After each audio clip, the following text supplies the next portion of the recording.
الحمد لله رب العالمين والصلاة والسلام على سيد المرسلين وعلى آله وأصحابه أجمعين.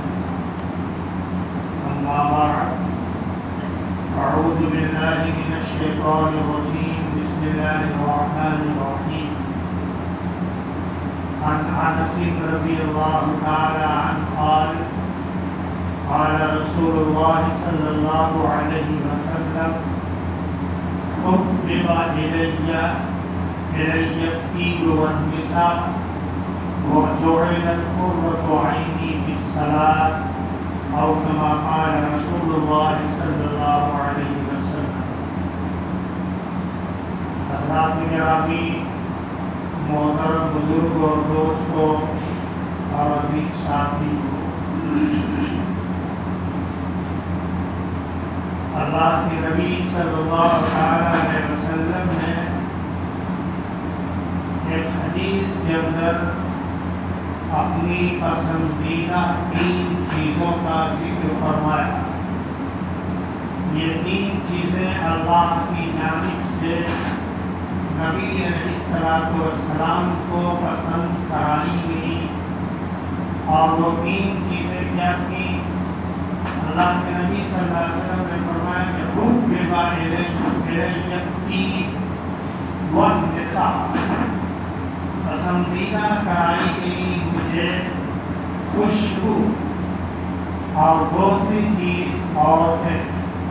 وجعلت قرۃ عینی بالصلاۃ، اور نماز کو میری آنکھوں کی ٹھنڈک قرار دیا گیا، بنایا گیا یا اسے بھی پسند کرائی گئی.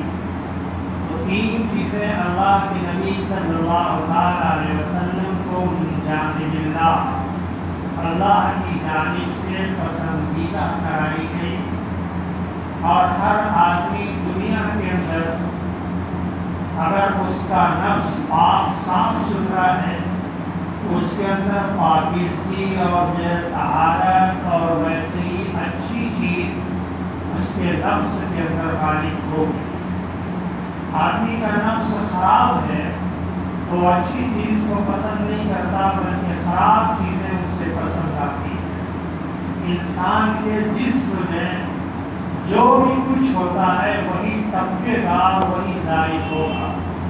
اسی لیے عربی کا مقولہ ہے کہ برتن میں جو کچھ بھی ہوگا وہی چیز برتن سے ٹپکتی ہے.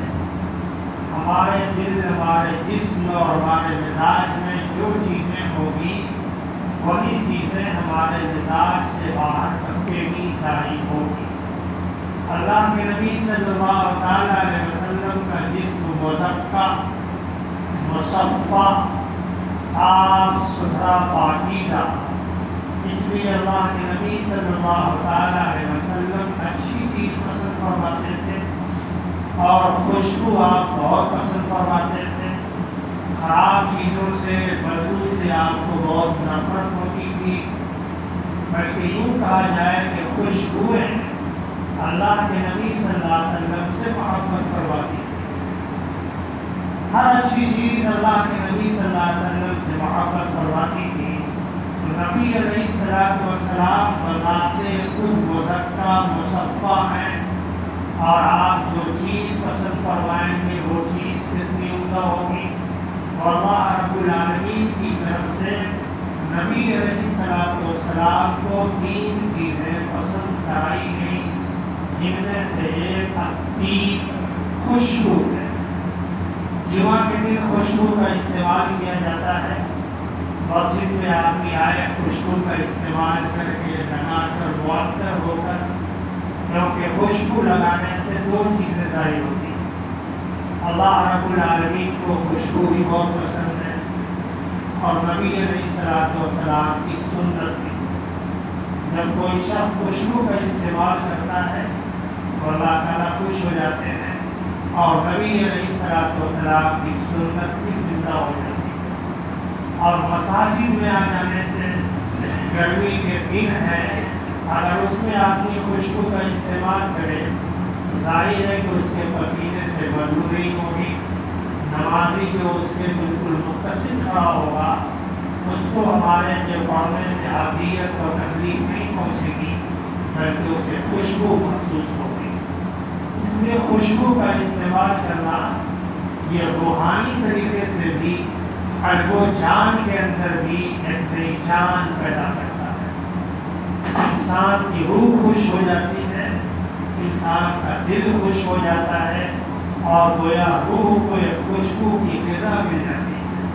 تو خوشبو کا استعمال کرنا سنت اور خوشبو کا استعمال یہ اللہ کو پسندیدہ بھی، اس لیے نبی علیہ السلام کو بھی خوشبو پسند کرائی گئی اور پسندیدہ کی گئی کہ آپ اسے استعمال فرمائیں۔ ہم خوشبو میں بہت سی ایسی چیزیں استعمال کرتے ہیں جو ایک حد تک ناجائز بن جاتی ہیں، جس میں الکوہل ملا ہوتا ہے، زیادہ مقدار میں الکوہل اگر ملا ہے وہ خوشبو اگر ہم استعمال کریں تو ہمارے لیے ناقابل استعمال ہو جاتی ہے۔ اس لیے عطر وغیرہ کا خاص طور سے استعمال کرنا چاہیے، اور بہت سے اچھے عطر، خوشبو والے عطر اس دنیا میں اللہ نے پیدا فرمائے ہیں کہ آدمی لگا کر چلتا ہے، جس راہ سے گزر جائے وہ راہ معطر ہو جاتی ہے، وہ راستہ خوشبودار بن جاتا ہے۔ اللہ نے ایسی ایسی خوشبوؤں کو دنیا کے اندر پیدا کیا ہے۔ میں نے خود انسانوں کو دیکھا ہے ایسی خوشبو کا استعمال کرواتے تھے، جس گلی سے گزر جاتے تھے وہ گلی مہکنے لگتی تھی اور معلوم ہوتا تھا کہ فلاں شخص خوشبو لگا کر گزرا ہے، کیونکہ یہ خوشبو وہی استعمال کرتے ہیں، انہی کا یہ ذوق ہے، انہی کا یہ شوق تھا کہ اس راہ سے کوئی گزرا ہے، یہ اس بات کا پتہ دیتی تھی کہ گزرنے والا کون ہے، خوشبو کا استعمال کرنے والا کون ہے۔ کہہ دیتی ہے شوخی نقش پاکی، کہہ دیتی ہے شوخی نقش پاکی، ابھی اس راہ سے کوئی گیا۔ ایسا معلوم ہوتا ہے وہ لگانے والا انسان اس راہ سے گزرا ہے جس کی خوشبو سے پوری زمین، پوری گلی، پورا ماحول معطر ہے۔ تو اللہ کے نبی صلی اللہ علیہ وسلم کے مزاج میں پاکیزگی اور پاکیزگی کے لحاظ سے پاکیزہ چیزوں کا استعمال، اچھی چیزوں کا استعمال فرماتے تھے، اور اللہ کی طرف سے جو چیزیں آپ کو پسند کرائی گئی ان میں سب سے بہترین چیز خوشبو، اور خود اللہ کے نبی صلی اللہ علیہ وسلم کا جسم اطہر تمام خوشبوؤں سے بالا تر، کوئی خوشبو دنیا کی کوئی خوشبو نبی علیہ السلام کے پسینہ مبارک سے عمدہ نہیں۔ اللہ کے نبی صلی اللہ علیہ وسلم کے جسم کے اندر بھی خوشبو تھی، جس سے ہاتھ ملاتے تھے اس کا ہاتھ مہکنے لگتا تھا، جس کو آپ نے بوسہ دے دیا اس کا چہرہ، اس کا منہ مہکنے لگتا تھا، خوشبو سے معطر ہو جاتا تھا۔ تو نبی علیہ السلام کے اندر بذات خود خوشبو بہت موجود تھی، اور آپ کے پسینے سے بھی خوشبو نکلتی تھی۔ عام انسانوں کا پسینہ الگ ہے، نبی کا پسینہ سب سے الگ ہے، کیونکہ وہ نورانی پسینہ ہوتا تھا۔ حضرت انس رضی اللہ تعالیٰ عنہ فرماتے ہیں کہ ایک بار اللہ کے نبی صلی اللہ علیہ وسلم ہمارے گھر تشریف لائے، دوپہر کا وقت تھا، اللہ کے نبی صلی اللہ علیہ وسلم قیلولہ فرمانے لگے، آرام فرمانے لگے، گرمی کا دن، بدن سے پسینے نکلنے لگے۔ حضرت ام سلمہ رضی اللہ تعالیٰ عنہ دیکھا کہ نبی علیہ السلام کے جسم معطر سے پسینے نکل رہے ہیں اور بہت خوشبو محسوس ہو رہی ہے۔ حضرت ام سلمہ رضی اللہ تعالیٰ عنہ نے اور ایک شیشی میں نبی علیہ السلام کے پسینے کو جمع کرنے لگی، کچھ جمع کیا، نبی علیہ السلام بیدار ہو گئے۔ اللہ کے نبی نے پوچھا بھی آپ کا پسینہ نکل رہا تھا اور اس میں ایسی خوشبو جو مشک و عنبر میں بھی نہ ہو، اس لیے میں اس خوشبو کو شیشی میں جمع کرنے لگی۔ یہ بہت کام کی چیز ہے، خوشبو میں ایک قطرہ ڈال دوں گی اس کی اضافیت بڑھ جائے گی، اس کے اندر تاثیر بڑھ جائے گی، اور اگر کسی کو استعمال کے لیے دیا جائے تو اسے شفائے کلی حاصل ہو جائے گی۔ حضرت ام سلمہ رضی اللہ تعالی عنہا جب کوئی آدمی بیمار ہوتا تھا تو اس کے پانی میں اللہ کے نبی صلی اللہ علیہ وسلم کا ایک قطرہ وہ پینے کا ڈال دیتی تھی اور پھر پلا دیتی تھی، اسے شفا ہو جاتی، بیماری سے شفا یاب ہو جاتا۔ یہ اللہ کے نبی صلی اللہ علیہ وسلم کے پسینے کا معجزہ تھا، جو آدمی بھی استعمال کرتا تھا اس کے اندر شفا آنا ضروری تھا۔ تو اللہ کے نبی صلی اللہ علیہ وسلم کے اندر مشک و عنبر جیسی خوشبو آتی۔ حضرت سیدنا صدیق اکبر رضی اللہ تعالیٰ یارے ہارے نبی، اللہ نے ان کے اندر بھی خوشبو بنائی۔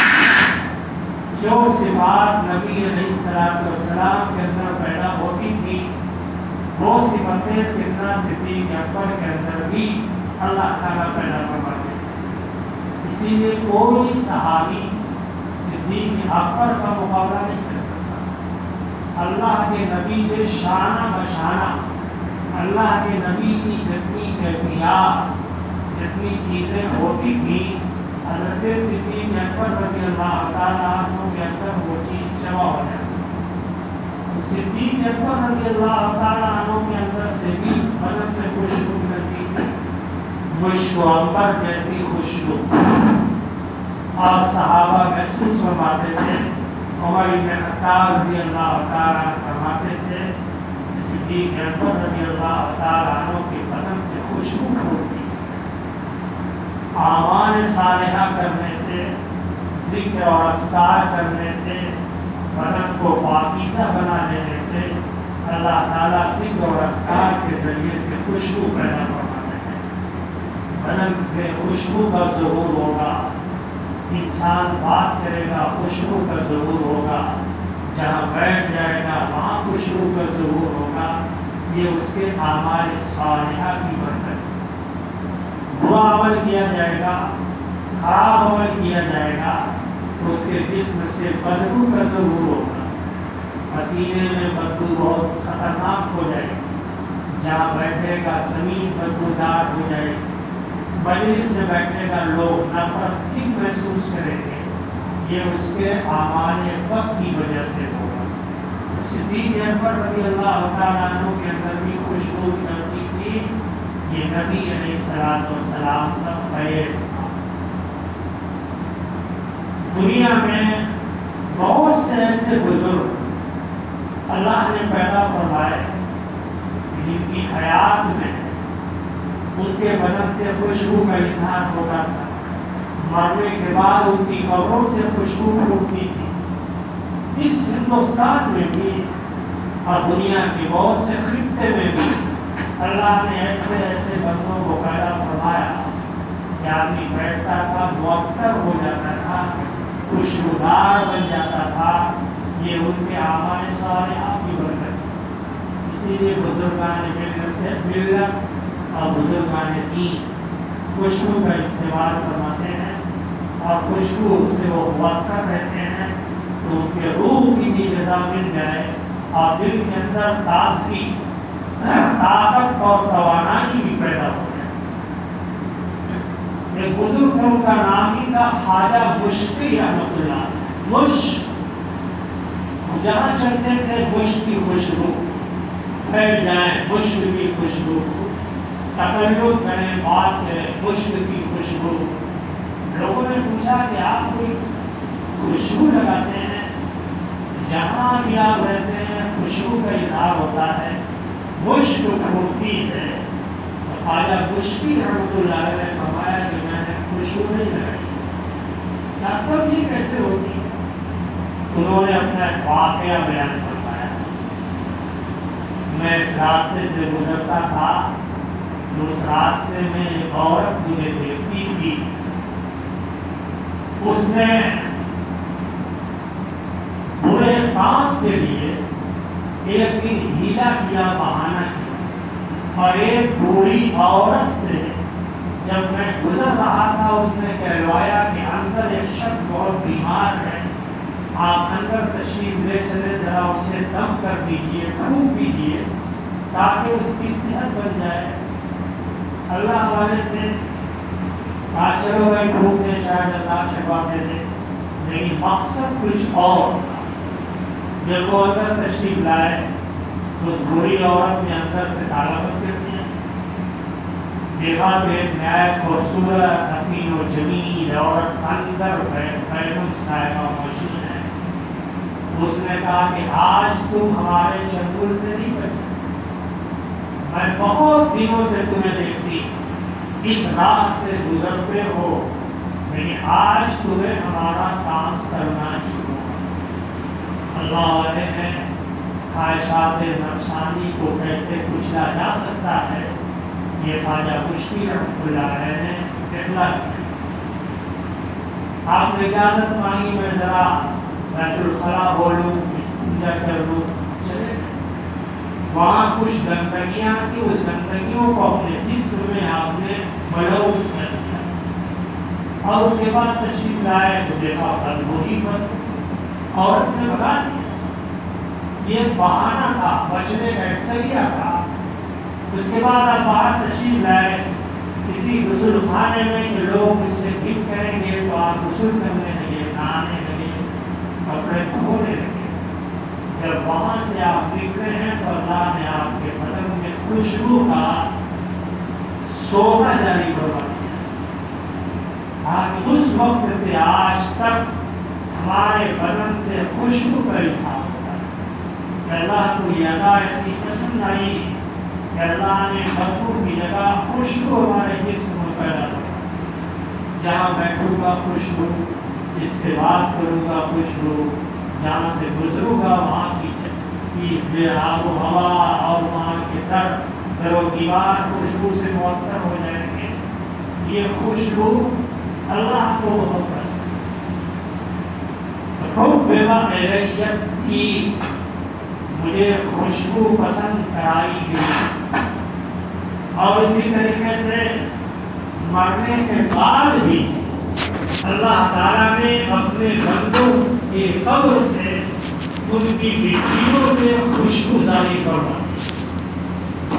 حضرت امام بخاری رحمۃ اللہ علیہ جب ان کا انتقال ہوا، تدفین عمل میں آئی تو پوری مٹی مشک و عنبر سے معطر خوشبو، اور خوشبو مہکتی تھی، پھوٹتی تھی، لوگ مٹی کو لے جانے لگے۔ اتنی مٹیاں اس وقت ان سے قبروں سے نکال لی گئی، اتنی خوشبودار مٹی کہ مشک و عنبر بھی تھے۔ یہ کیا تھا؟ امام بخاری رحمۃ اللہ علیہ کا تقویٰ اور حدیث کی خدمات جو انہوں نے کی تھی، اللہ رب العالمین نے ان کا یہ صلاح دنیا کے اندر دیا تو ان کی قبر سے خوشبو مہکتی تھی۔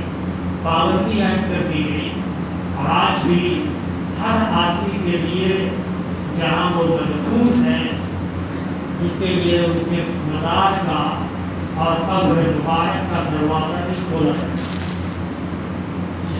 جس میں وہ بنفس نفیس مدفون ہے، اوپر سے آدمی کرتا ہے اسی خدشہ اور ڈر کی وجہ سے، لیکن خاص لوگ جب تشریف لے جاتے ہیں، علماء کا وقت جاتا ہے تو ان کے لیے وہ دروازہ کھولا جاتا ہے، جس میں امام بخاری رحمۃ اللہ علیہ آرام فرماتے ہیں، جنہوں نے بخاری شریف تصنیف فرمائی۔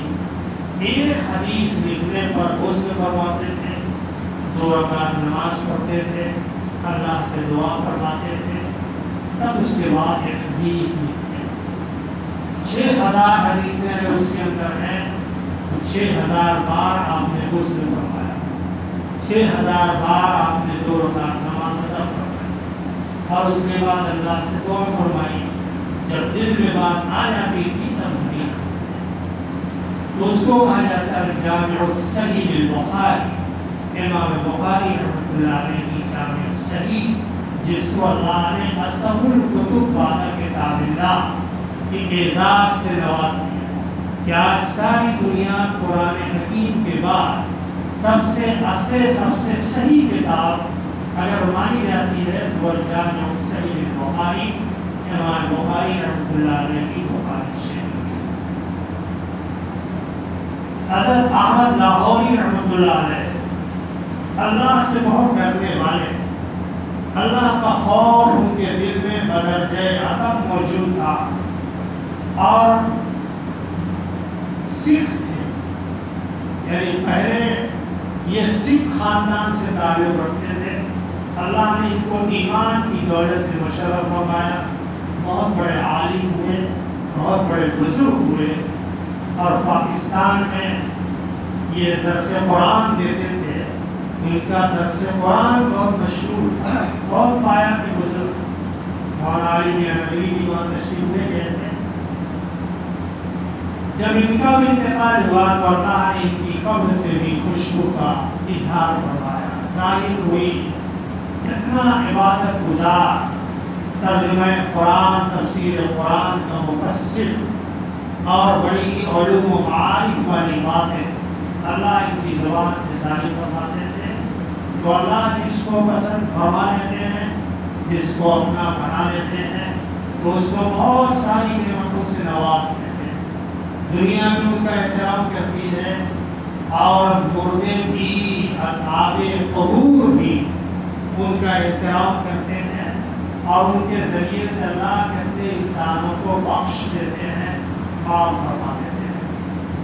تو دوسری چیز اللہ کے نبی صلی اللہ علیہ وسلم نے حدیث کے اندر جو بیان فرمایا، النساء حبب الیہ الطیب والنساء، جو دوسری چیز مجھے پسند کرائی گئی وہ عورت ہے، یعنی نیک صالح عورت۔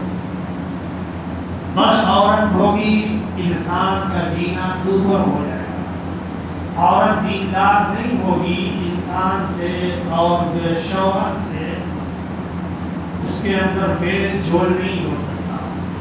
اسی لیے شریعت نے یہ کہا ہے، اسلام نے یہ تعلیم دی ہے کہ مال و زر دے کر کے رشتہ نہیں کرنا چاہیے۔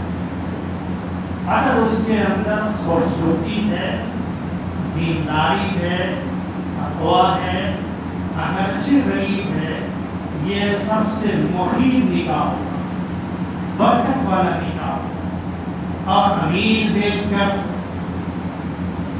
اور دولت مند انسان کے لالچ دیکھ کر اگر آدمی اس سے یہ رشتہ کرتا ہے، یہ رشتہ پائیدار نہیں ہوتا، اس رشتے کے اندر برکت نہیں ہوگی، ہمیشہ تو میں لگا رہے گا، پٹری نہیں کھا سکتی۔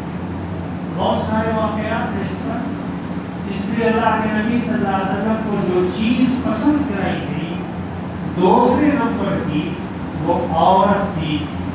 عورت اگر صالح ہوگی، نیک ہوگی، تو آپ کو اعمال صالحہ کرنے کی توفیق حاصل ہوگی، آپ کو برائیوں سے بچائے گی، آپ کو صحیح مشورہ دے گی، اور اللہ کی جانب رجوع کرنے کی ترغیب دے گی۔